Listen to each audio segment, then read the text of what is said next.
This is Hannibal here from Ottawa, Ontario, the site of Raw tonight, where, according to the Wrestling Observer, they had about 7,600 fans. You could see from my friend that was there, they had the top section pretty much tarped off.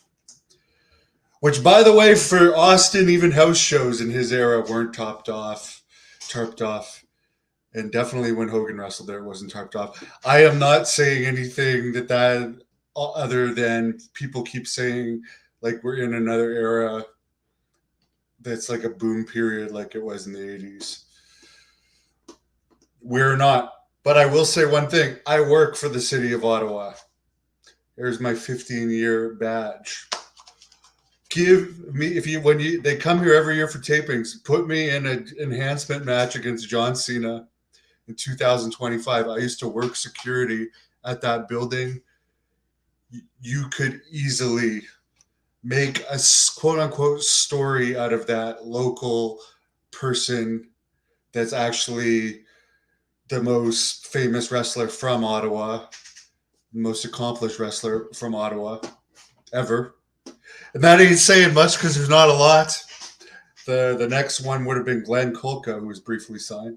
But anyways, I'm just going to throw that out there. And I would love to do it. And by the way, guys, I did mention that earlier. Other guys I've wrestled that I didn't even mention earlier is AJ Styles, The Undertaker, WWE. Look up your January 2005 SmackDown footage from Montreal before the show started. You could see me wrestle The Undertaker for 20 minutes. I've wrestled so many legends, but I'm not going to go off on a tangent. Let's go to the Raw results. I'm just throwing out there, I would love to wrestle John Cena before he retires. Jey Uso defeated Chad Gable. CM Punk appeared, addressed Drew McIntyre. There was stuff with Dominic Mysterio. Adam Pearce and Liv Morgan. Sheamus appeared. Bronson Reed defeated Pete Dunne. Seth Rollins and Damian Priest did a segment.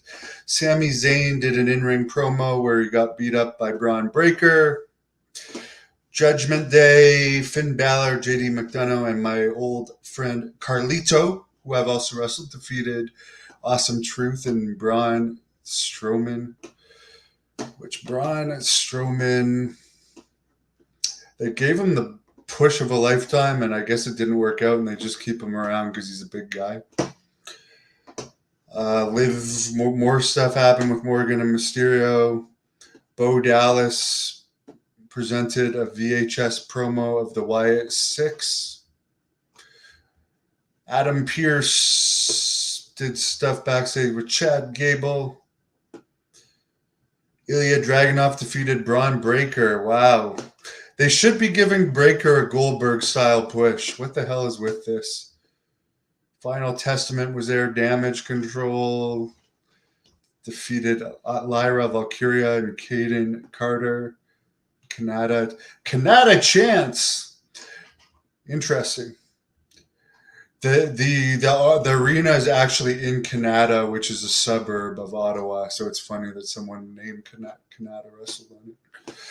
Shayna Baszler, Zoe Stark, and Sonya Deville appeared. Gunther appeared. Liv Morgan and Dominic Mysterio defeated Rey Mysterio and Zelina Vega.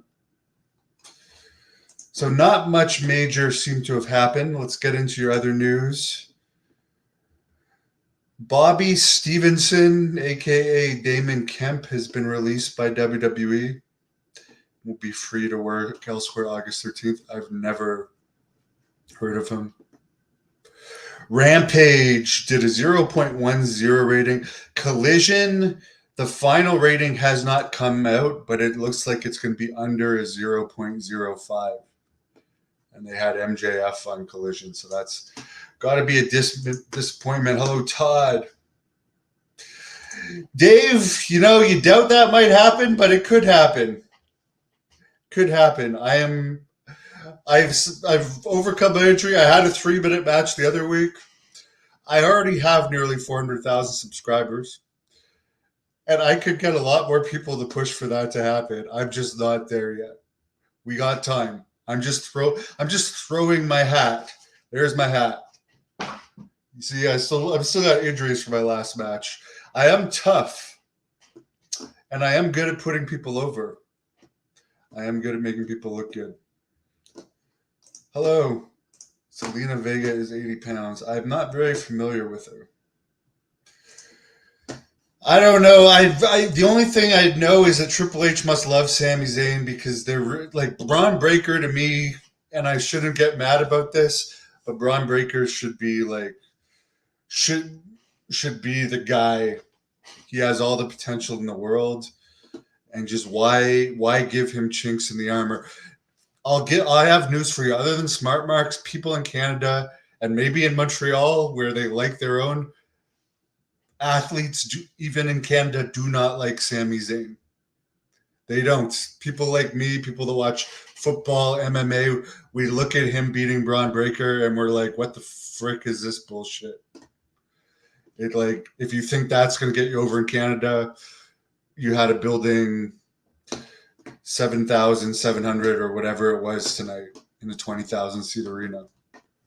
Sami Zayn, his peak when he had his little thing with Roman Reigns in Montreal, that's over. Vince Russo, I think the WCW documentaries kind of slowed off the heat of him, but definitely a lot of people don't like him. His work in WCW was not the best. As a person, as a human being, he's one of the nicest people in wrestling I've met. One day I'll do a list of the nicest. He's one of them. Whether you like him or not, he's not an asshole, and he shows up when he says he's going to do an interview. He doesn't screw people over. You guys can say what you want, but he doesn't. Wrestling can be a very backstabbing and political business. He definitely pushed himself in WCW and stuff. But I've met a lot of assholes in wrestling, a hell of a lot, and Vince Russo is not one of them. Kevin Owens is one of them, and he'd be one of the people that would be saying, and he probably is watching this, because I hear bad feedback from some of his friends. He's probably saying, I'm going to make sure that's never going to happen. Well, I'm just saying, guys, if you want 20,000 people in a building as part of John Cena's retirement tour, give Hannibal, who's paid more dues than almost anyone, a match against John Cena, who would make him look like $1 million, and he could beat me in 30 seconds. But it would be a cool thing for the city of Ottawa that I actually represent. And I'm a former Canadian champion in amateur wrestling and was on the Canadian team, Olympic trials silver medalist too. And I'm one of the most famous wrestlers in Canada, and I have the biggest wrestling YouTube channel in Canada, based in Canada. So there's a lot of reasons it should happen. I'm just throwing it out there. Cena does not want to rap anymore. He said that at the press conference. And he says that he doesn't have that much pull in who he wrestles, but I know he does have some. And I'm not going to harp on it. I'm just bringing it up because Rob was in Ottawa tonight. I could have gone out there like I have in the past and made a scene and have them kick me off the property again. But I'm being a good boy. Have a great night. Appreciate all your support.